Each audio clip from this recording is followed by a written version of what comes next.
데살로니가 전설이 이제 거의 끝났습니다. 1장에서 5장까지. 오늘 우리가 함께 살펴보고 있는 본문의 말씀 25절에서 28절까지의 말씀은 데살로니가 전서의 이제 마지막 맺은 말입니다.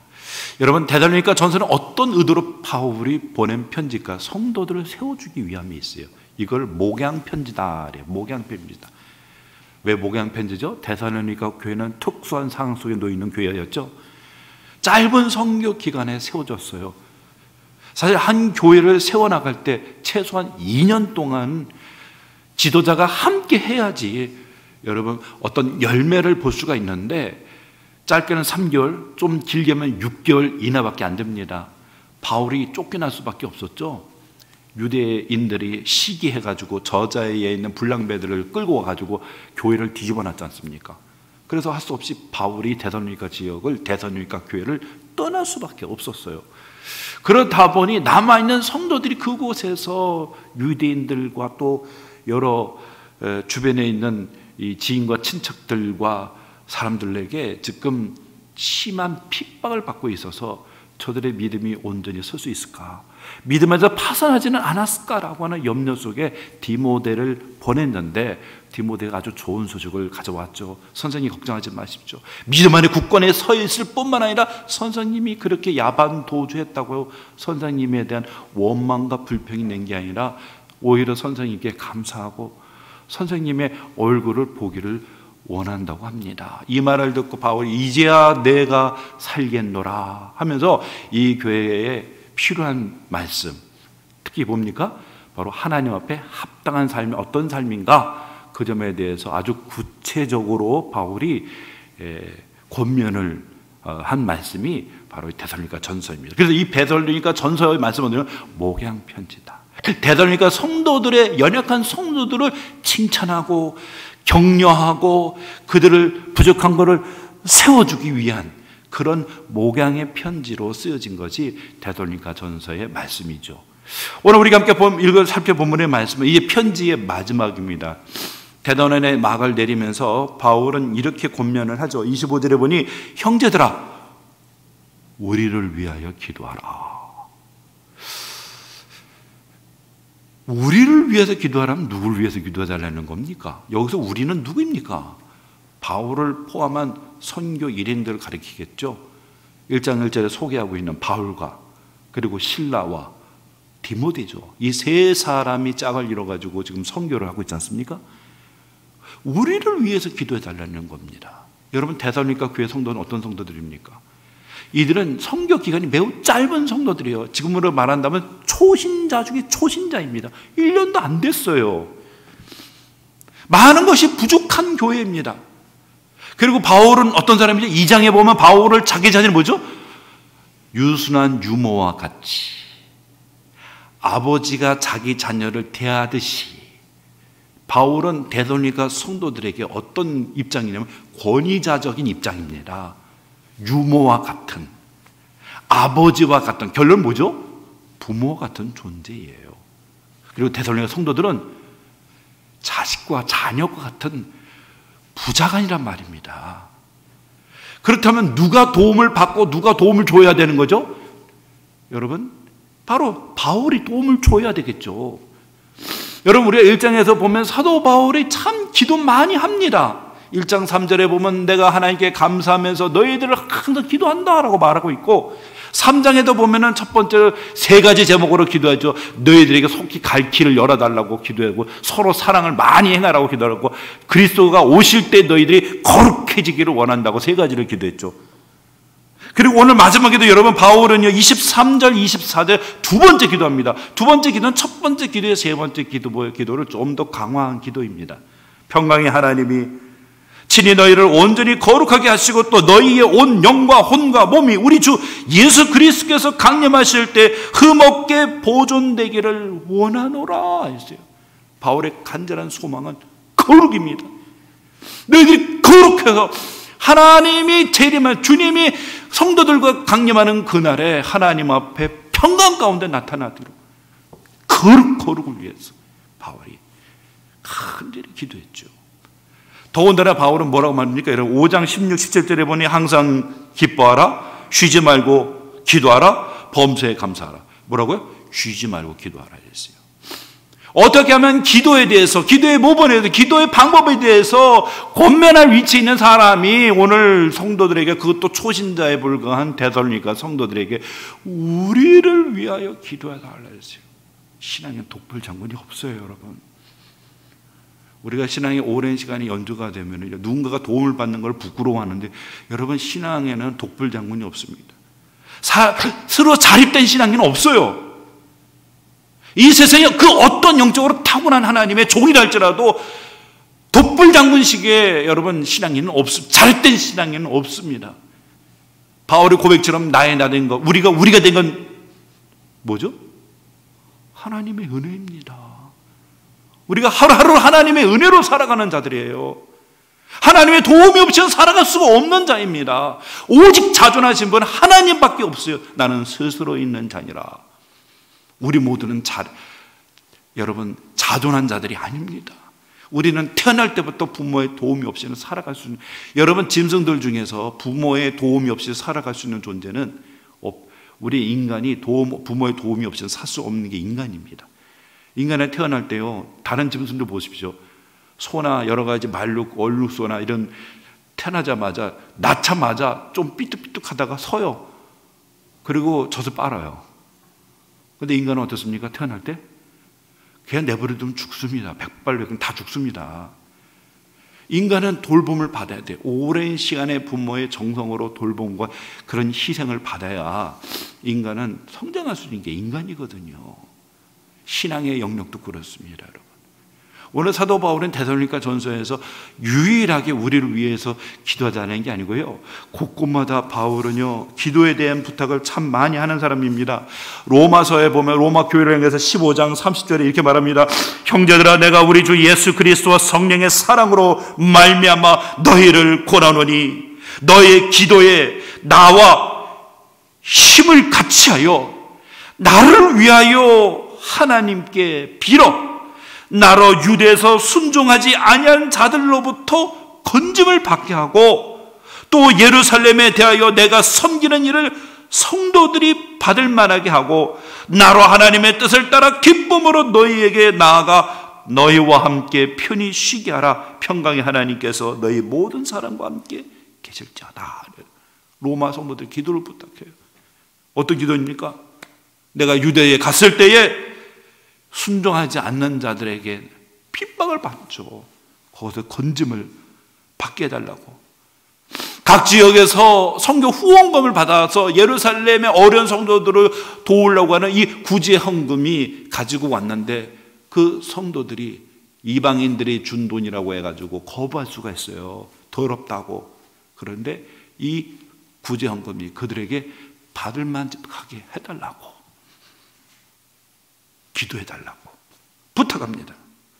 에베소서 6장 18, 19절에 보면요, 에베소 경도들에게 이렇게 말합니다. 모든 기도와 간구를 하되 항상 성령 안에서 기도하고 이를 위하여 깨어 구하기를 항상 힘쓰며 여러 성도를 위하여 구하라. 또 나를 위하여 구할 것은 내게 말씀을 주사 나로 입을 열어 복음의 비밀을 담대히 알게 하옵소서 할 것이니, 이를 위하여 내가 쇠사슬에 매인 사진이 된 것은 나로 이 일에 당연히 할 말을 담대히 하게 하려 하십니다. 나를 위해서 기도해달라고 하죠. 어떤 기도죠? 복음의 비밀을 담대히 알리도록 나를 위해서 기도해달라고 바울이 부탁합니다. 빌립보서 1장 19절에 이것이 너희의 간구와 예수 그리스도의 성령의 도우심으로 나를 구원에 이르게 할 줄로 아는 거로. 바울이 빌립보 감옥에 갇혀 있는데 풀려날 것 같아요. 근데 그 풀려나는 게 뭡니까? 성령의 도우심과 누구요? 너희들의 기도다 이랬어요. 너희들의 기도로 내가 풀려날 줄 아느라. 골로새서 4장 3절에 보면 우리를 위하여 기도하되 하나님 어떻게 전도할 문을 우리에게 열어줘서 그리스도의 비밀을 말하게 하시기를 구하노라. 전도의 문이 열리게, 그리스도의 비밀을 내가 담대히 전파하게 전도의 문이 열릴 수 있도록 나를 위하여 기도해 달라는 거예요. 여러분, 우리 모두는 기도가 필요합니다. 저도 매일 새벽마다 여러분을 위해서 기도하듯이 여러분도 저를 위해서 기도해 주셔야 합니다. 여러분, 제가 사람을 바꿀 능력이 있는 사람입니까? 제가 여러분을 변화시킬 수 있는 능력 있는 사람입니까? 인간의 말로는 사람 안 바꿉니다. 못 바꿉니다. 누가 바꾸는 거예요? 제 입술을 통해 증거하는 그 말씀이 제 것입니까? 주님의 것이잖아요. 주님의 말씀을 단지 제가 수단이 되어서 증언할 때에 성령 하나님이 그걸 매개로 해서 여러분을 변화시키는 거죠. 변화시켜주는 것은 성령 하나님이 하시는 일이에요. 그래서 뭡니까 여러분? 하나님의 능력이 말씀과 함께 역사할 수 있도록 기도해 주셔야만 합니다. 기도해 주셔야만 합니다. 여러분, 무디 목사님이 영국 런던을 방문하게 됐어요. 초대를 받았어요. 1872년에 시카고에서 하나님의 교회를 잘 봉헌하고 영국 런던에 있는 교회에서 무디 목사님을 초대했어요. 그래서 런던에 있는 한 교회에 가서 말씀을 전하는데 그날 오전 주일이죠. 오전 예배에 설교를 하는데 강단에 올라가는 발걸음부터 너무나 힘든 거예요. 좌중에 성도들 수백 명이 무디가 목사님 오셨다고 수백 명이 모였는데 그날은 정말 설교를 했는지 땀을 비 오듯이 쏟았는데도요 말씀이 너무나 메말라 있는 거예요. 너무나 참담한 거예요. 그날 설교로 회심한 사람들, 하나님의 은혜를 입은 사람들을 손을 들어보시라 했더니 없어요. 그래서 목사님이 강단에 내려오는데 죽을 맛입니다. 너무 힘들어요. 근데 그날 오전만이 아니라 또 그 교회에서 오후 설교도 잡혀 있었어요. 너무나 걱정이 되는 거. 오전에 그랬는데 오후도 또 설교를 해야 되니 사형장에 끌려가는 심령이었어요. 그런데 오후에 강단에 서는데 갑자기 성령의 기름 부으심이 함께하는 거예요. 입에서 나오는 말씀이 청산두수처럼 말씀이 막 증언이 되면서 그 자리에서 말씀을 들었던 수많은 사람들이 막 깨어지고 변화되는데 수많은 사람들이 주님을 영접하고 변화되는 놀라운 변혁의 역사가 일어났어요. 아니 왜 오전과 오후가 왜 이렇게 다를까? 근데 그 비밀이 있었어요. 오전에 한 여인이 말씀을 듣고 집에 가서 여동생이 있는데 여동생이 몸이 되게 안 좋아요. 그래서 집에서 침대에 누워있기 때문에 교회를 못 가요. 근데 이 여동생이 어느 날 신문에서 무디 목사님의 기사를 읽었어요. 그 기사를 보고 우리 목사님이 오셔서 이 귀한 말씀 우리도 듣고 싶다. 그리고 이 여인이 목사님이 오시기를 위해서 간절히 기도를 했어요. 그런데 그날 오전에 그 당시에는 이제 매스미디어가 발달되지 않았으니까 교회 갔다 왔는데 언니가 오더니 야야야야야 무디 목사님이 오셨다. 오늘 오전에 말씀을 전하신다. 오늘 오후도 말씀을 전하신다고 하더라. 이 말을 듣고요 얼마나 이 동생이 기뻐하는지 내가 저녁 때까지 밥을 안 먹을 테니까 절대로 문 열지 말라고 저녁 때까지 문 잠그고 금식하며 무디 목사님을 위해서 기도했어요. 하나님 오늘 저녁에도 와서 말씀을 전하신다고 합니다. 성령 하나님이 역사하사 그 입을 통해서 하나님 잃어버린 영혼, 죽은 영혼들이 주님께로 돌아오기를 간절히 소망한다고 금식을 하면서 애절하게 기도했는데 바로 그 기도를 하나님이 응답하신 거예요. 오전에는 정말 참담했어요. 근데 오후에 강단에 올라가는데 성령의 기름 부음과 사로잡힘을 느낀 거죠. 말씀을 증언할 때 수많은 사람들이 회심하며 주님께로 돌아오는 위대한 변화의 역사가 일어났다는 겁니다. 여러분, 무디가 될 수 있었던 것은 기도하는 사람이 있었기 때문에 그렇습니다. 그래서 무디 목사님은 교회 예배당 지하에는요 300명이 매주마다 모여서 기도하는데 누굴 위해서 기도하냐? 무디 목사님을 위해서 기도하는 기도팀이 구성이 돼 있어요. 그래서 300명이 모여가지고 기도하는 거예요. 간절히 기도하는 거죠. 하나님께서 그 입술을 통해 역사해달라고, 성령이 함께 해달라고. 그래서 무디가 하나님께서 크게 쓰임받은 것은 그 사람이 그 사람은 초등학교밖에 안 나왔어요. 그렇게 역사한 것은 뭐냐면 그 배후에 그를 위해서 기도하는 기도의 동력자들이 있었기 때문입니다. 그 유명한 일화도 있지 않습니까? 매주마다 할머니가 예배당에 와가지고 이분이 할 것 없고 내가 기도로 섬기겠습니다. 노파가. 그래서 매주마다 새 가족들이 등록하면 20명씩 명단을 가져가요. 그렇게 수년을 변함없이 매주마다 등록하는 교인들, 성도를 명단을 적어가서 기도하는 거예요. 하나님, 이들이 사탄이 틈타지 않게 도와주시고, 이들이 하나님의 백성으로 우뚝 설 수 있게 도와주시고, 이들이 하나님의 은혜 가운데 성장하고 자라나는 사람들이 되게 해달라고, 한 사람도 잃어버린 바 되지 않게 해달라고 간절히 기도했는데, 나중에 이 할머니가 하나님의 부름을 받았어요. 장례를 집례합니다. 그때에 여러분, 이 웨슬레 목사님이, 스펄전 목사님입니다. 죄송합니다. 스펄전 목사님이 장례 설교 때 이렇게 얘기했습니다. 이 할머님은 나의 평생의 동력자였습니다. 그래서 동력자였습니다. 무슨 동력자예요? 기도의 동력자입니다. 마틴 로이드 존슨 목사님이 왕실 주치였어요. 한 달 월급이 목사님 1년 연봉보다 더 많이 받는 사람입니다. 귀족과 왕을 치료하니 위상도 되게 높죠. 근데 이걸 다 내려놓고 샌드필드에 있는 탄광촌에 있는 조그만 교회로 부임을 했는데, 그 교회에 놀라운 은혜의 변화 역사가 일어났어요. 기자가 찾아가서 이제 탐문합니다. 로이드 존스 목사님의 사역의 성공의 비결이 뭡니까? 그랬더니 글쎄 잘 모르겠어요. 그분의 성공의 비결이 뭔지는 모르겠지만 제가 아는 바로는 성도들이 목사님을 위해서 기도 많이 한다는 겁니다. 성도들이 목사님을 위해서 기도를 많이 한답니다. 그게 이제 기사에 실렸어요. 그분의 정기서, 로이드 존스 정기서에 나온 대목입니다. 여러분, 누구나 다 기도가 필요한 겁니다.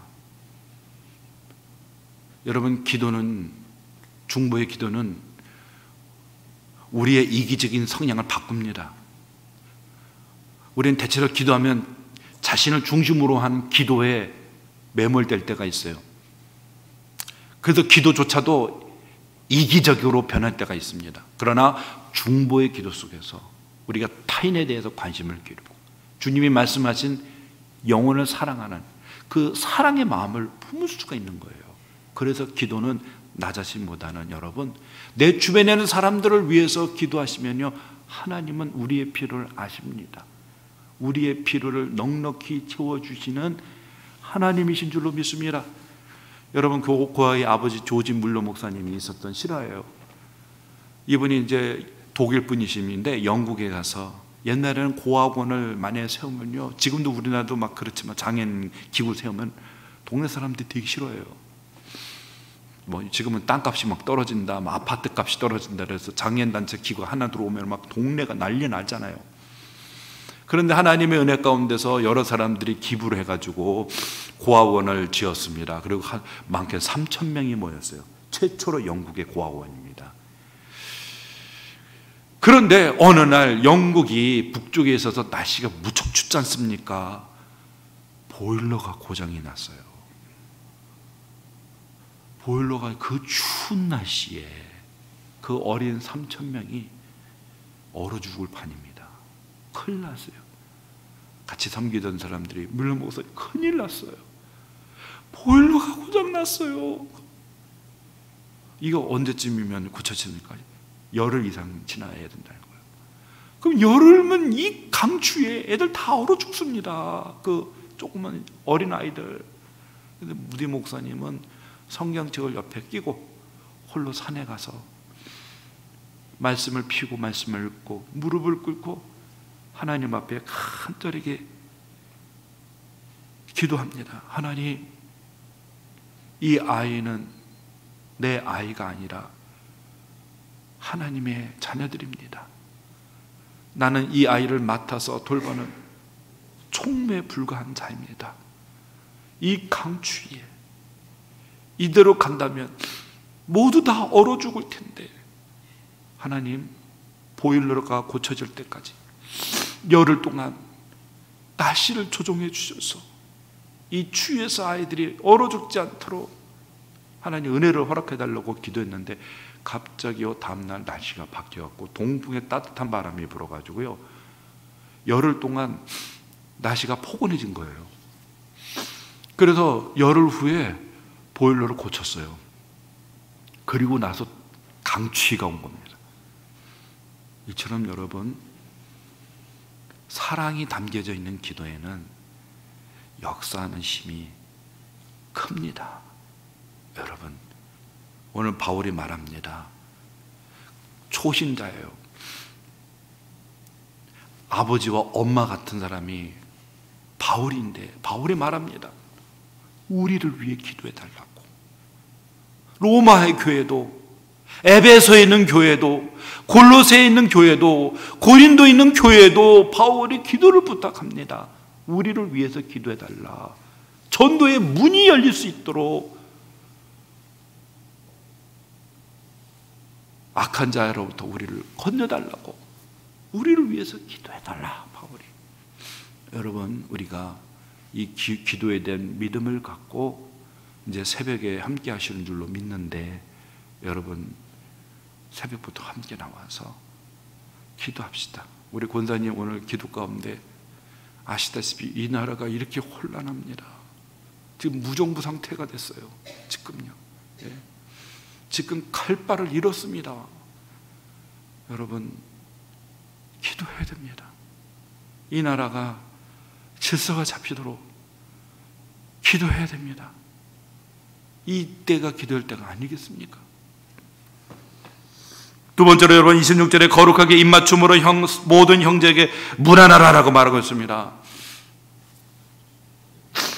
여러분, 오늘 바울은요 항상 서신을 끝나면 문안을 합니다. 문안. 서로 인사를 하라는 거예요. 나를 대신해서 서로 문안 인사를 하라. 이게 사실은 문화적인 차이인데, 입맞춤, 이 당시에 이제 하나의 관습이죠. 지금도 보면은 유럽 사람들 서로 이렇게 볼을 이렇게 맞대고 이렇게 인사를 하잖아요. 우리나라 문화는 이게 익숙하지가 않아요. 그래서 영국에서 공부하시다 오신 목사님이 이제 그 문화에 익숙하다가 보니 성도들한테 이렇게 볼을 맞췄다가 오해를 산 경우가 있었어요. 예? 목사님 왜 이래? 예? 저도 이제 그 영국에 있는 목사님들을 뵐 때가 있어요. 그러면은 저희 이제 사모님도 오셔서 이렇게 되는데 조금 너무 낯설어요. 이렇게 살짝 이렇게 되는데, 아이고 우리나라 문화에서는 그죠? 그냥 목례를 하든지 악수만 하든지, 특히 이제 다른 이성일 때는 그렇게 악수도 그렇지 않습니까? 사실 목례를 하는데, 근데 이 당시에는 뭐 이렇게 입맞춤인데, 봐라 바울이 입맞춤했으니까 우리도 입맞춤해라. 실제로 그렇게 말해서 하다가 난리 난 교회도 있었어요. 목사님이 봐라 성경대로 해야지 입맞추라 그랬다고 입을 맞춰요? 아이고. 3세기 터툴리안이 말했어요. 내 아내가 다른 남편과 다른 남자와 입맞춘다면 그게 좋은 일이겠냐? 그래서 그때부터 하지 마라. 그래갖고 사실 그때도 이제 문제가 돼가지고 이 3세기 터툴리안의 글에 나오거든요. 그래서 하지 마라 그래. 그래서 이제 풍습이 사라진 거죠. 그러나 여기 하나 정신이 있어요. 서로를 그리스도 안에서 존중하라는 거죠. 공동체와의, 우리는 항상 모이면 예배를요 하나님과의 관계 속에서만 생각해요. 여러분, 예배는 그리스도의 몸에 대한 고백입니다. 예수를 믿는다 할 때, 그리스도 안에 있는다 할 때 많은 사람들은요 개인적인 구원만 생각하셔요. 성경에 그리스도 아니라는 표현이 50회 이상 등장하거든요. 그리스도 아니라는 표현에는 연합의 교리가 담겨져 있어요. 연합입니다. 어디의 연합이요? 그리스도의 몸으로의 연합입니다. 그리스도의 몸에 하나가 됐다는 거예요. 성찬식도 그거예요. 주님의 죽으심에 대해서 우리가 기념을 하지만 떡을 먹고 마시는 그 순간 한 몸을 나누는 거잖아요. 우리 모두는 그리스도의 몸에 속해 있는 지체요, 공동체요, 백성이요, 하나님의 백성이라는 고백이 담겨져 있는 거예요. 공동체라고, 종말에 여러분 요한계시록에 보세요. 하나님의 보호자 앞에 14만 4천이라고 상징적인 셀 수 없는 그리스도의 피로 제사함을 받은 하나님의 백성들이 하나님의 보좌 앞에 다 모여가지고 하나님을 예배합니다. 그 중심에는 내 생물, 24장로들, 천군과 천사들, 그리고 피조물, 그리고 구원받은 모든 백성이 하나님의 보좌를 중심으로 해가지고요, 엄청난 예배 파동, 중심을 통해 우주적인 예배를 드리는 것을 그리고 있습니다. 그 그림의 종말에 이루어질 예배의 그림자가 지금 우리가 모여서 드리는 예배. 그래서요, 예배는 모이는 거예요. 예배는 모여야 하는 거예요. 두세 사람이라 해서 두세 사람 모여라는 말이 아닙니다. 최소 단위라도 모이라는 겁니다. 그 모임 속에 우리 모두는 주님의 한 몸이고 공동체를 이루고 있다. 그래서 주일 예배 때에 여러분 우리를 공예배라고 합니다. 공예배가 뭡니까? 공적인 예배라는 뜻이 아니고 공예배는 함께할 공짜입니다. 함께 한다는 거예요. 서로 약속된 시간에 같이 함께 모이는 거예요. 우리는 11시에 모이기로 했잖아요.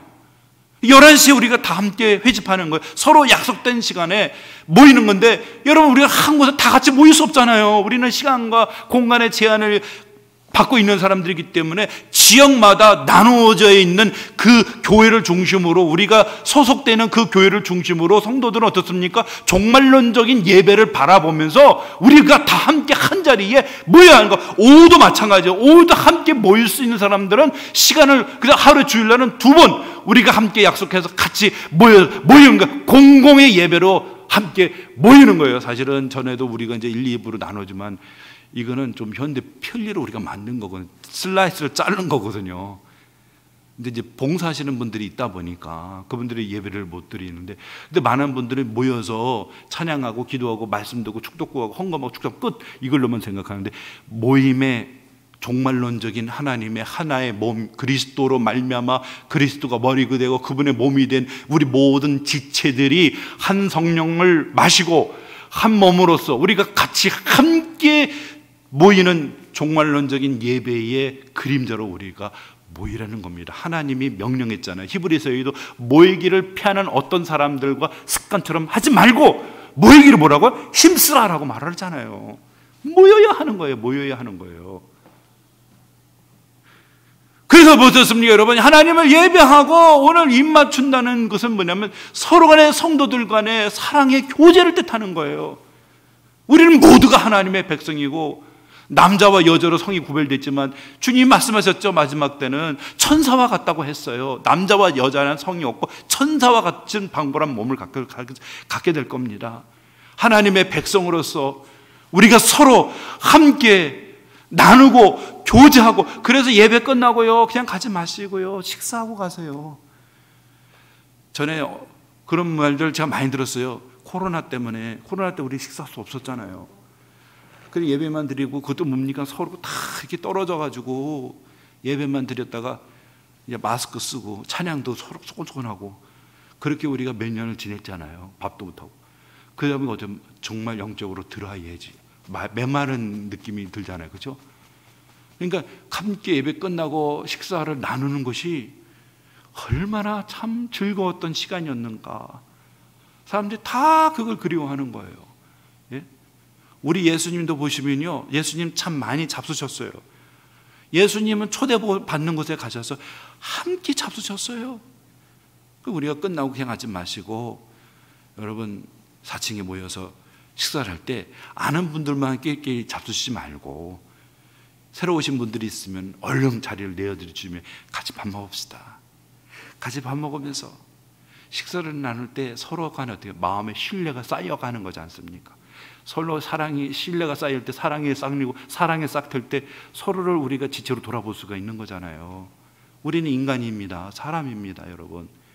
그래서 여러분, 그렇게 함께 품는 이 아름다운 이 믿음의 공동체를 우리가 이뤄가야 되는 것. 그래서 여러분, 같이 함께 식사를 하고 그리스도 안에서 지체를 우리가 돌아볼 것을, 바울은 편지를 끝날 때마다 문안 인사를 꼭 합니다. 문안 인사를 꼭 합니다. 서로에 대한 사랑과 관심과 여러분 그런 표현이 문안 인사 속에 담겨져 있는 게 아닙니까? 마지막 세 번째요, 27절입니다. 내가 주를 힘입어 너희를 명하노니 모든 영적에 이 편지를 읽어주라 그랬어요. 되돌리니까 성도들만 있는 것이 아니라 이 편지를 어떻게 두루두루 회람, 돌려보라는 거예요. 돌려서 읽으라는 뜻입니다. 여러분 이것을 아셔야 돼요. 1세기하고 오늘날 시대를 여러분이 이해를 하셔야 됩니다. 1세기에는요 글을 읽을 줄 아는 사람이 몇 퍼센트인지 아십니까? 제가 궁금해서 한번 제가 지도 교수님 물어봤어요. 1세기 사람들은 평균 수명이 언제고, 그리고 결혼을 몇 살에 하고, 그리고 또 주로 이제 그 문맹률이 어떠합니까? 라던 그걸 철저하게 연구한 사회학자가 1세기 그리스 로마 시대 때에 연구했는데, 이 당시 유대인들은 이 12세에서 14세 결혼했대요. 12세가 되면 남자나 여자든지, 우리나라도 옛날 조선시대 그랬잖아요, 그죠? 20세기 초기만 해도 다들 보면은 부모님이 짝져준 사람하고 다 결혼했지 않습니까? 12세에서 14세도 마리아의 나이를 넉넉 잡아 14세로 여깁니다. 14세 정도 결혼했어요. 그리고 평균 수명이 몇 살이냐면 29세다. 29세. 여러분 우리 조선 시대 때의 평균 이 수명을 40세로 보거든요. 우리나라가요 오래 산 거예요. 유럽은 그 당시만 해도 23세, 29세 8세였어요. 28세에 죽었어요, 사람들이. 여러 가지 환경 요인이 있죠. 전염병이 돌거나 전쟁이 잦아들거나 영양이 부족할 때 사람이, 근데 주로 뭡니까? 영양이 부족한 거죠. 유럽이 그렇게 먹고 살기는 좋은 시대는 아니었어요. 그러면 경제를 어떻게 아시는 줄 아십니까? 은을 얼마나 갖고 있느냐. 은을 얼마나 갖고 있느냐가 경제의 척도였습니다. 지금은 뭐죠? 외환 보유고를 얼마나 갖고 있느냐? 동북아시아 중국하고 우리나라가요 조선이 그렇게 은을 많이 갖고 있었대요. 그러니까 그 당시에는 선진국이었어요. 옛날에는 1세기 때는 중국하고 우리나라가 선진국이었다는 거죠. 예? 특히 세종대왕 때는 이 벼 그 몇 섬을 갖고 있었냐? 뭐 300만 섬, 뭐 500만 섬, 상당히 여러분 자산 부강했어요. 그러니까 수명이 길었던 거예요. 이게 유럽 사람들은 그 당시에 먹는 게, 여러분 지금도 유럽 사람 키 크죠? 그 당시 사람 유럽 사람들이 키가 매우 작았다고 합니다. 우리 동양인보다 작았다고 합니다. 키가 그만큼.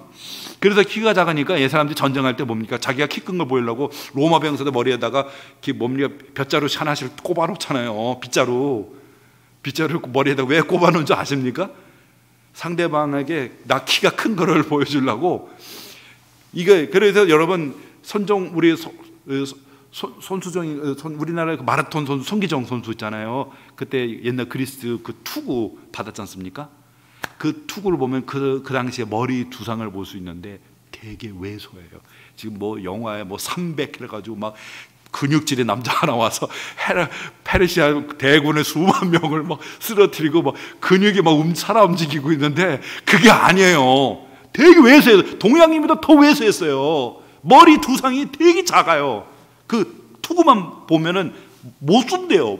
머리가 안 들어간대요. 키도 1m 60cm 정도 돼요. 아주 키가 작다고 합니다. 여러분 이 당시에 문맹률이 몇 프로냐면 1%도 안 된답니다. 1%. 99%가 글을 못 읽어요. 1%도 안 된다는 거예요, 이 당시에. 그렇다면 어떻게 이 사람들에게 말씀 교육시킵니까? 낭독자가 있는 거죠. 오늘 바울이 그걸 당부하고 있는 거예요. 여기 보시면은 27절에 내가 주를 힘입어 너희를 명하노니, 이건 상당히 강력한 어조의 명령입니다. 지금 바울이 힘을 줘서 왜 이렇게 강력한 명령을 하는 겁니까? 아무리 구슬이 좋아야 껴야서 말이죠. 구슬이 아무리 좀 뭡니까? 껴야죠. 그래야지 아름다운 구슬이 되죠. 아무리 말씀은 좀 뭐합니까? 성도들이 읽혀지지 않으면 이게 무슨 말씀이겠습니까? 그 바울이 강하게 요구하는 거예요. 이 말씀을 회람 돌려서 성도들이 다 듣게 하라는 거예요. 말씀이 들려지고 이 말씀의 의미를 알아야 그 말씀대로 하나님의 합당한 삶을 살아갈 수가 있는 거지 않습니까? 그래서 여러분 요한계시록 1장 3절에 보면 이 예언의 말씀을 읽는 자와 듣는 자와 지키는 자들에게 복이 있다라고 말하잖아요. 읽는 자가 누구죠? 낭독자. 듣는 자가 뭡니까? 회중석에 듣는 사람들. 그리고 지키는 자를 그 말씀대로 지키는 사람들에게 뭐요? 복이 있다. 이거는 예배의 상황을 그리면서 지금 사도 요한이 쓰고 있는 겁니다. 그러니까 말씀을 낭독하면 전부 다 그 당시에는 다 손으로 썼단 말이에요. 손으로. 지금 여러분 이제 성경이 신약이 지금 사본이 25,000개 정도 있다고 합니다. 25,000개. 그 중에 10,000권이 라틴어고 이제 15,000권이 이제 여러가 역번에다가 이제 헬라어로 써져 있는 25,000개. 근데 왜 이렇게 많아진 줄 아십니까? 지금이야 인쇄소에 발달되어 있으니까 인쇄소에 가서 맡기면은요 그냥 얼마든지 책을 찍어낼 수 있어요.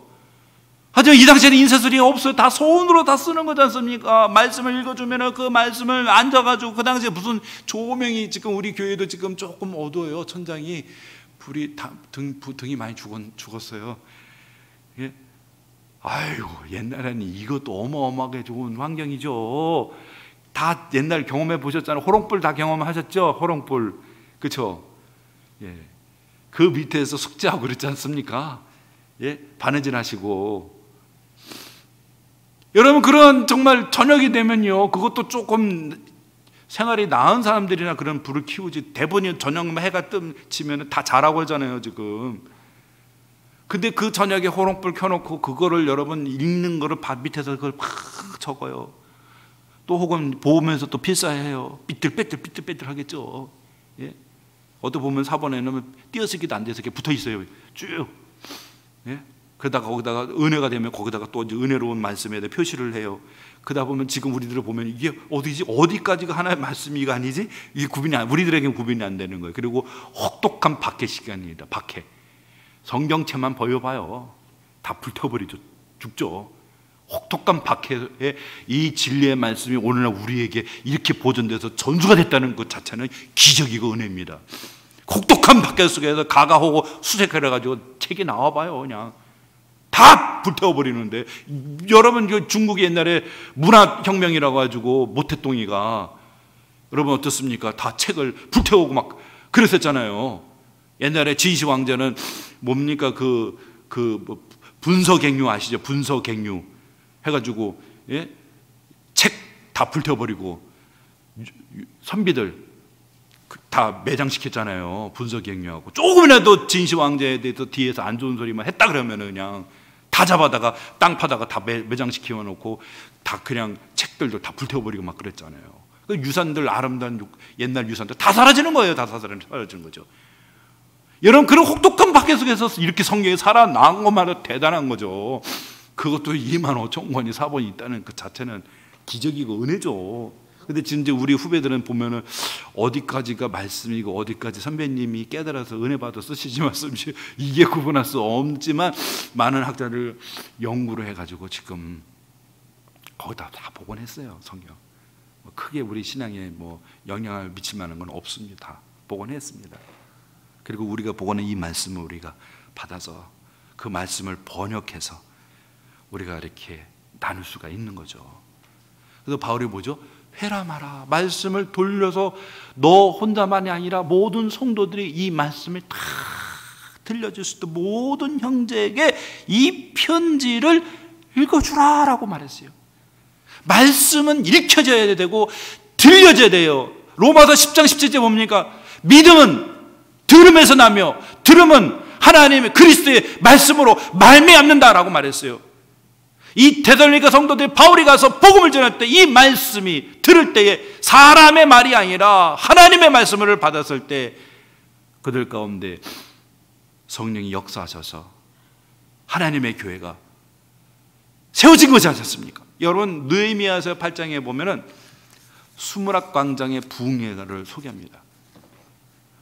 바벨론 포로로 끌려갔다가 페르시아 고레스가 칙령을 해가지고 이스라엘 백성들이 고토로 돌아왔어요. 그래갖고 성전을 다 느헤미야를 중심으로 성전을 다 완공 끝냈습니다.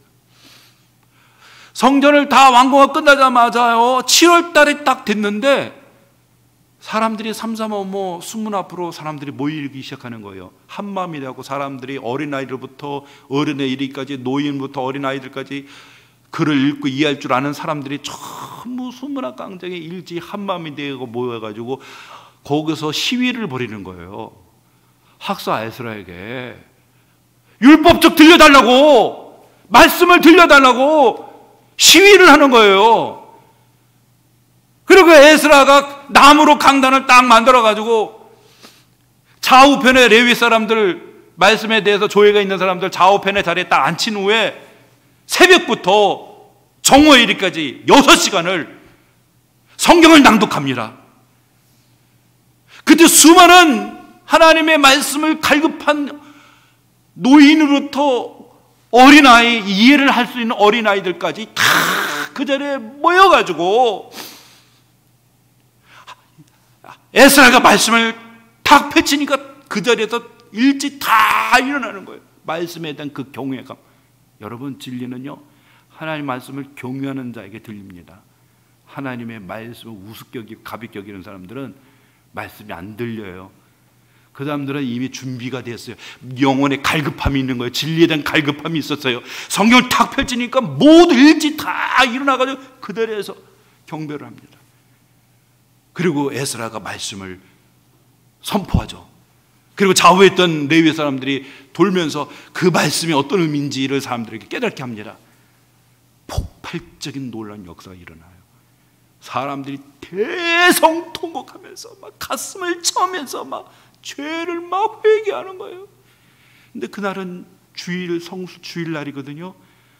하나님은 해서 기뻐해야 되는데 막 사람들이 근심 걱정하면서 엉엉 울고 막, 오늘은 성일이다, 오늘 울면 안 돼. 주로 인해 기뻐하는 것이 너희들의 힘이 된다고. 근데 그것을 끝나는 게 아니야. 다음 날에도 계속해서 무려 20여일 동안 사람들이 금식하며 하나님 앞에 회개하며 죄를 통회하면서 놀라운 영적인 대붕의 역사가 일어났어요. 기복제가 뭐죠? 말씀을 사모하고 경외하는 성도들, 그들에게 들려진, 학사 에스라 입술을 통해 들려준 하나님의 말씀, 이 말씀이 그들의 심령을 두들겼고 죄를 토설케 했고 하나님 앞에 회개하며 돌아오는 놀라운 변혁의 역사가 일어난 줄로 믿습니다. 오늘 바울은 이 편지를 쓰고 너희만 있는 게 아니라 바울이 뭡니까? 힘입어, 주를 힘입어 너희를 명하는, 이 명이 뭡니까? 주의 명령이라는 거죠. 이 말씀을 형제에게, 모든 형제에게 이 편지를 읽어주라.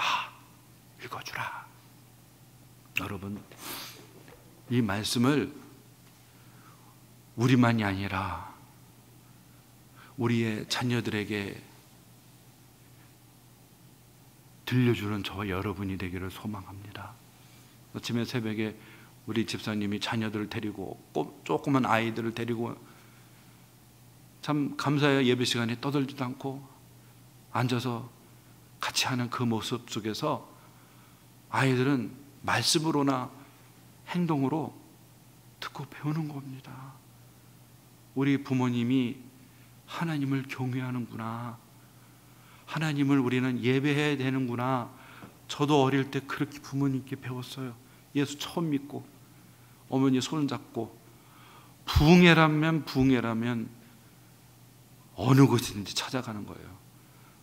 자다가 깨면 웬 교회에 와 있고, 저희 어머님은 부흥회를 하루에도 몇 교회를 도세요. 자다가 깨어나면 또 어디 와 있고, 항상 지금도 선한 그 모습이 사람들의 그 간절함, 인산인해를 이뤘어요. 이런 복도까지 다 사람들이 다 앉아서 목사님이 설교할 때마다 사람들이 무릎 꿇고 대성통곡하고 회개하고, 그 변화의 역사, 영원히 막 사람들이 도무지 변화될 수 없는 죄인들이 회개하고 돌아온 놀라운 변혁의 역사들이 교회 안에서 일어나는 거죠. 여러분, 말씀을 나만이 아니라 우리가 함께 들려주고 나누는 우리 모두가 되기를 원합니다. 그리고 마지막에 이렇게 마칩니다. 우리 주 예수 그리스도의 은혜가 너에게 있을지어다. 이걸 뭐라고 말하죠? 축복입니다. 바울은 편지를 끝날 때, 제가 예배 끝나면 축복기도 하지 않습니까? 주 예수 그리스도의 은혜와 하나님의 사랑과 성령의 곧 교통하심이 너에게 있을지어다. 이게 여러분 이 고린도 후서 13장 마지막 절을 제가 완전히 온전한 성삼위 하나님 이름이 다 등장하는 축복기도거든요. 그걸 인용해서 제가 말씀을 선포를 하는데 하나님의 은혜가 함께 될 줄 믿습니다. 바울이 1장부터 마지막 장까지 기록되었지만 이 기록된 말씀이 데살로니가 성도들에게 적실성 있는 말씀이 되고 그들의 심령을 변화시켜서 하나님이 기뻐하는 합당한 삶을 살아가게 하는 것은 우리 하나님의 은혜여야 될 줄로 믿습니다. 은혜를 구합시다. 새벽에 나와서 구합시다. 예배할 때 할 수 있는 시간이 나와서 은혜를 구합시다. 이 혼란한 이 나라가 온전하게 질서가 잡힐 수 있도록 평화가 도래할 수 있도록 정쟁이 없는 상생하는 나라가 될 수 있도록 하나님 은혜를 허락해 달라고 세약해 가거나 하나님의 교회들이 하나님 힘있게 세워질 수 있게 해 달라고 각 가정마다 하나님 은혜가 회복이 되어서 우리들의 모든 자녀들이 믿음 안에서 겨자씨와 누룩과 같이 세상을 변화시키고 바꿀 수 있는 복된 자녀들이 될 수 있게 달라고 기도합시다. 기도하겠습니다. 하나님 아버지 감사합니다. 오늘 하나님의 진리의 말씀을 통해서 우리에게 영적인 교훈과 깊은 깨달음을 주신 하나님 감사합니다.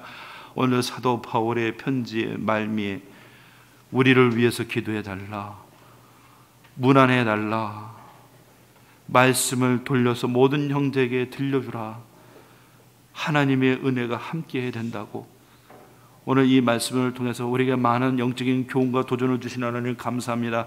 이 말씀을 가슴 깊이 우리가 새기면서 주님의 은혜가 아니고서는 우리가 사명을 감당할 수가 없사옵나니 우리에게 은혜를 허락하여 주시옵시고 우리 하나님 주 사랑교회 속해 있는 우리 모든 성도들이 하나님의 기쁘시게 하는 믿음의 사람으로 그리스도의 형상을 닮아가는 하나님의 사람들로 하나님의 나라의 권능을 임하고 그 은혜를 경험하는 성도들이 될 수 있도록 주님 우리를 도와 주시옵소서.